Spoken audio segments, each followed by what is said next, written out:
जय जिनेन्द्र। मोक्षमार्गस्य नेतारं भेत्तारं कर्मभूभृतां ज्ञातारं विश्वतत्त्वानां वन्दे तद्गुणलब्धये। पंच परमेष्ठी भगवान की जय।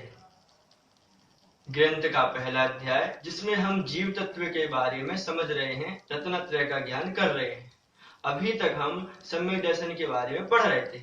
तब आचार्य श्री ने सम्यक ज्ञान के बारे में बताया कि सम्यक ज्ञान में 5 प्रकार के ज्ञान होते हैं।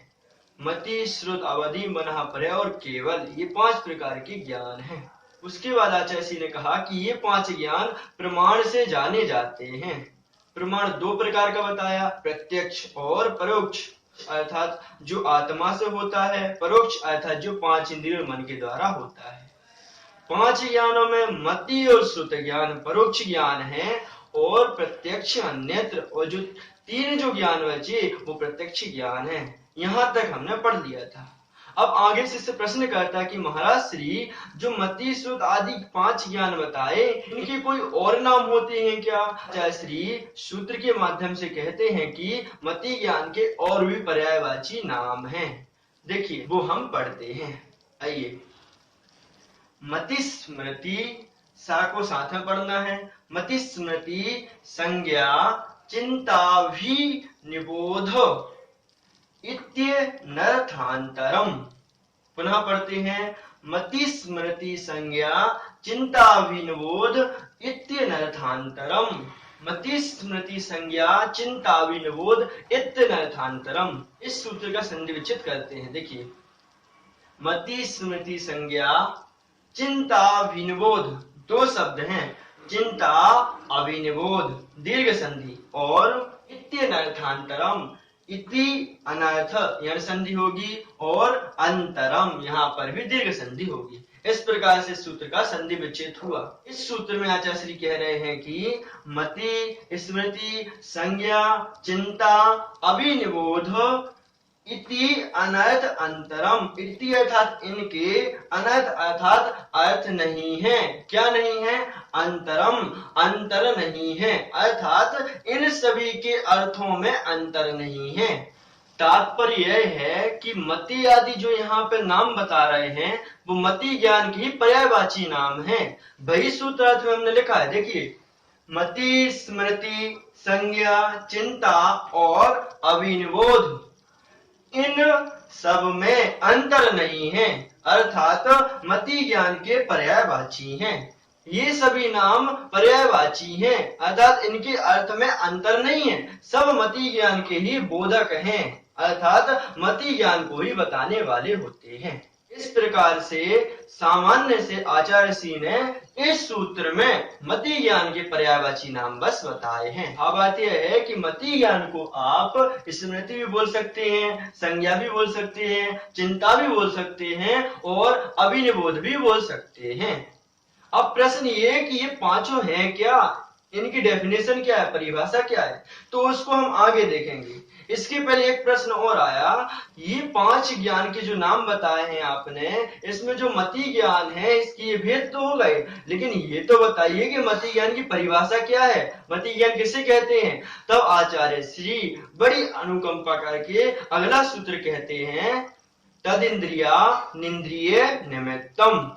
देखिए, तदिंद्रिया निंद्रिय निमित्तम, इस प्रकार पढ़ना है। संधि विच्छेद देखते हैं, तत् इंद्रिय अनिंद्रिय, यहाँ पर भी दीर्घ संधि है और निमित्तम समान रहेगा। ठीक है, तत् तत् अर्थात वह क्या, मति ज्ञान, क्योंकि मति ज्ञान की चर्चा चल रही है, प्रोनाउन है तत्, तो तत् अर्थात वह मति ज्ञान इंद्रिय के द्वारा, अनिंद्रिय, अनिंद्रिय अर्थात होता है मन, तो वह मति ज्ञान इंद्रिय के द्वारा और अनिंद्रिय अर्थात मन के द्वारा होता है। इस प्रकार से इस सूत्र का अर्थ हो गया। यहाँ पर देखते हैं, वह अर्थात मति ज्ञान इंद्रिय व अनिंद्रिय, अनिंद्रिय का तात्पर्य है मन, मन से होता है। अर्थात मति ज्ञान की परिभाषा क्या बनी? अर्थात जो ज्ञान इंद्रियों और मन के द्वारा हो उस ज्ञान को मति ज्ञान कहते हैं। इस प्रकार से इस सूत्र का अर्थ हो जाता है। अब हम यहाँ पर ये समझते हैं कि मति ज्ञान के जो पर्यायवाची नाम बताए थे, चिंता, अभिनिबोध आदि, उनकी परिभाषा क्या है। आइए उसको हम देखते हैं। मति अर्थात मति ज्ञान जो इंद्रिय व मन से हो। सामान्य से जो इस सूत्र में बताया, जो इंद्रिय और मन के द्वारा होता है उसको मति ज्ञान कहते हैं। उसको शॉर्ट रूप से कह दिया मति। दूसरी बात, स्मृति, पहले जानी हुई वस्तु का पुनः ज्ञान होना। पहले जो वस्तु का आपको ज्ञान था पुनः उसका स्मरण हो जाना, रिमेम्बर हो जाना। जैसे आप एग्जाम देने के लिए जा रहे हैं, रास्ते में आपको लगता है कि कोई विषय आएगा ही आएगा, उस समय आपको याद नहीं है रास्ते में, लेकिन जैसे ही आप बेंच में बैठे उस समय आपने क्वेश्चन को देखा और वो क्वेश्चन का आंसर याद आ गया। तो ये क्या है? स्मृति अर्थात रिमेम्बर हो जाना। ठीक है, आगे देखिए। संज्ञा, वर्तमान में वस्तु को देखकर यह वही है, इस प्रकार से कथन करना। कुछ समय पहले किसी साधु महाराज के चातुर्मास हुआ था, उन्होंने बहुत अच्छी प्रभावना कराई और वो व्यवहार करके चले गए। 4 साल बाद जब वह साधु पुनः आपके नगर में आते हैं तो आप उन साधु को देखकर यह कहते हैं, अरे ये तो वही साधु हैं जिनने हमारे मंदिर का पंचकरण करवाया था, हमारे गांव में प्रभावना की थी। तो देख के ज्ञान हो जाना, उसका नाम है संज्ञा। वर्तमान में वस्तु को देखकर यह वही है, इस प्रकार से कथन करना। आगे चिंता, व्याप्ति के ज्ञान को चिंता कहते हैं। व्याप्ति अर्थात जहां जहां धुआं उठेगा वहां वहां अग्नि होगी। आपके नगर में कहीं से बहुत ज्यादा धुआं उठ रहा है, आप समझ गए कि यार धुआं उठ रहा है, इसका मतलब है आग लगी है। तो धुएं से आग का ज्ञान हो जाना, इसका नाम है व्याप्ति। व्याप्ति को ही चिंता कहते हैं। एक उदाहरण हमने दिया है सांगानेर का छात्र। जैसे पर्यूषण पर्व में आप घर में बैठे हुए हैं और माइक से बहुत ही प्यारी प्यारी धर्म की बात सुनाई देती है और मंदिर में बहुत अच्छा माहौल होता है, तो आपको समझ में आ गया इतना अच्छा माहौल कब होगा? जब कोई सांगानेर का छात्र आके धर्म प्रभावना करेगा, प्रवचन करेगा। तो एक के ज्ञान से दूसरे का ज्ञान हो जाना, इसका नाम है चिंता। और अंतिम बात, अभिनिबोध, साधन से साध्य का ज्ञान हो जाना। साधन से साध्य का ज्ञान हो जाता है, अर्थात 4-5 पिछी आचार्य महाराज के कमरे में रख दी जाती हैं, तो इससे पता क्या चलता है? अरे कुछ समय बाद किसी की दीक्षा होने वाली है, तो साधन से साध्य का ज्ञान हो गया, उसका नाम है अभिनिबोध। अभिनिबोध को हम लोग अनुमान भी कहते हैं। हम किसी बात पर तरह तरह के अनुमान लगाते हैं, तो उस अनुमान को शास्त्रीय भाषा में अभिनिबोध कहते हैं। इस प्रकार से मति आदि की यहाँ पर परिभाषा हो गई। अब शिष्य पुनः प्रश्न कहता कि महाराज श्री, मति ज्ञान के और कोई भेद होते हैं क्या? महाराज श्री आगे का सूत्र कहते हैं कि अवग्रहे हावाय धारणा। आइए देखते हैं। अवग्रहे हावाय धारणा, पुनः पढ़िए। अवग्रहे हावाय धारणा। संधि विच्छेद अवग्रह, इहा, आवाय और धारणा। अर्थात अवग्रह, इहा, आवाय और धारणा मति ज्ञान के भेद हैं, अथवा मति ज्ञान को अवग्रह, इहा, आवाय और धारणा से जाना जाता है। इसका सूत्र तो देखते हैं। अवग्रह, इहा, आवाय और धारणा, ये मति ज्ञान के 4 भेद हैं, अर्थात यहाँ पर मति ज्ञान के 4 भेद बताए हैं। अब प्रश्न यह है कि अवग्रह आदि है क्या? तो यहाँ पर हम देखते हैं। अवग्रह, सामान्य दर्शन के बाद सफेद आदि का ज्ञान होना, मतलब सामान्य दर्शन होने के बाद काला, पीला, नीला आदि रंगों का जो ज्ञान होता है उसका नाम है अवग्रह।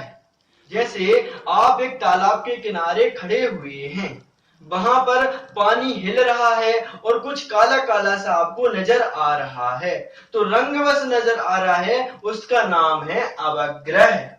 अवग्रह दो प्रकार का होता है, व्यंजनस्य अवग्रह और अर्थस्य अवग्रह, अर्थात व्यंजन अवग्रह और अर्थ अवग्रह। इस प्रकार से अवग्रह के दो भेद हैं। इन दोनों भेद को आपको अच्छी तरह से याद करके रखना है, क्योंकि आगे ये हमारे बहुत काम आने वाले हैं। ठीक है, आगे देखिए इहा, अवग्रह में जाने पदार्थ में और जानने की इच्छा होना, अर्थात अवग्रह में जो ज्ञान हमें हुआ है उस ज्ञान में और जिज्ञासा होना, अर्थात उसमें और बेचैनी होना कि वस्तु है क्या। आप तालाब के निकट खड़े हुए हैं और आपने देखा कि पानी हिल रहा, कुछ काली सी वस्तु नजर आ रही है, तो आप और जानने की इच्छा करते कि अरे ये चीज है क्या। की जो इच्छा हो रही है उस इच्छा का नाम है इहा, अर्थात अवग्रह में जाने हुए पदार्थ में और जानने की इच्छा का होना। यहाँ पर इच्छा बढ़ेगी, उसका नाम है इहा। अवाय में क्या होगा वो देखते हैं। अवाय चिन्हों को देखकर वास्तविक ज्ञान होना। अब और कुछ चिन्ह मिल रहे हैं, सिंबल मिल रहे हैं, जिनके माध्यम से आपका जो डाउट था वो क्लियर हो रहा है। कुछ समय बाद क्या होगा, वो उसी स्थान से एक सूंड बाहर निकल के आ जाएगी, तो आपको पता चल जाएगा कि यदि ये सूंड तो हाथी की होती है, एलिफेंट की होती है, अर्थात यहाँ पर कोई हाथी है। इस प्रकार से आवाय में क्या होगा, चिन्हों को देखकर वास्तविक ज्ञान होना। जो डाउट हमें अवग्रह इहा में हो रहा था वह डाउट आवाय में हमारा क्लियर हो जाता है, उसका नाम है आवाय, अर्थात चिन्हों को देखकर वास्तविकता का ज्ञान होना, सिंबल्स को देखकर रियलिटी का ज्ञान हो। और आगे देखते हैं, धारणा जानी हुई वस्तु को कालांतर में नहीं भूलना।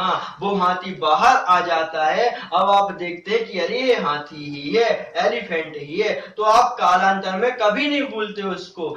यहाँ कहने का तात्पर्य है कि वो हाथी जो दिखा था अब आप उस हाथी को कभी नहीं भूलेंगे, अर्थात कालांतर में और कभी आपको दिखेगा तो वह आप हाथी ही समझ जाएंगे। इस प्रकार से धारणा का होना, अर्थात उस विषय में हमारी धारणा बन गई। इस प्रकार से मति ज्ञान के चार भेद होते हैं, अवग्रह, इहा, आवाय और धारणा। अवग्रह में मात्र कलर्स दिखेंगे, आपको डाउट क्लियर नहीं होगा। इहा में आपको क्यूरियोसिटी होगी, अर्थात उसको जानने की इच्छा होगी, में आप उस वस्तु का पूरा ज्ञान कर लेंगे। ये हो गई आवाय। और धारणा, कभी आप उस चीज को नहीं भूलते हैं, हाथी आपको ज्ञात हो जाता है, इसका नाम है धारणा। इस प्रकार से मति ज्ञान के चार भेद होते हैं, अर्थात मति ज्ञान अवग्रह, इहा, आवाय और धारणा से जाना जाता है। अर्थात उस मति ज्ञान को पूरा होने में चार स्टेप होते हैं, अवग्रह होगा, इहा होगी, आवाय होगा और धारणा होगी। हालांकि ये चारों चीजें इतने जल्दी होती हैं कि आपको पता नहीं चलता, लेकिन केवली भगवान के ज्ञान में तो है। यह उन्होंने ही कहा है कि मति ज्ञान जब भी होगा तो वह अवग्रह, इहा, आवाय और धारणा से होगा, अर्थात मति ज्ञान अवग्रह, इहा,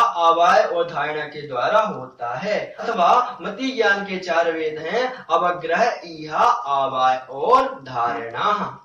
मैं आपसे पुनः निवेदन करना चाहूंगा कि आप यदि तत्वार्थ सूत्र का निरंतर स्वाध्याय करना चाहते हैं, और हमने भक्तामृत स्तोत्र भी अभी स्टार्ट किया है, तो यदि उसको भी आप पढ़ना चाहते हैं तो आप हमारे चैनल को सब्सक्राइब जरूर करें और बेल आइकन की बटन दबाना मत भूलिए, और कम से कम 5 लोगों को शेयर कीजिए, जिससे आपके साथ साथ अन्य लोगों को भी स्वाध्याय का लाभ मिल सके और वह जैन धर्म को जान सके।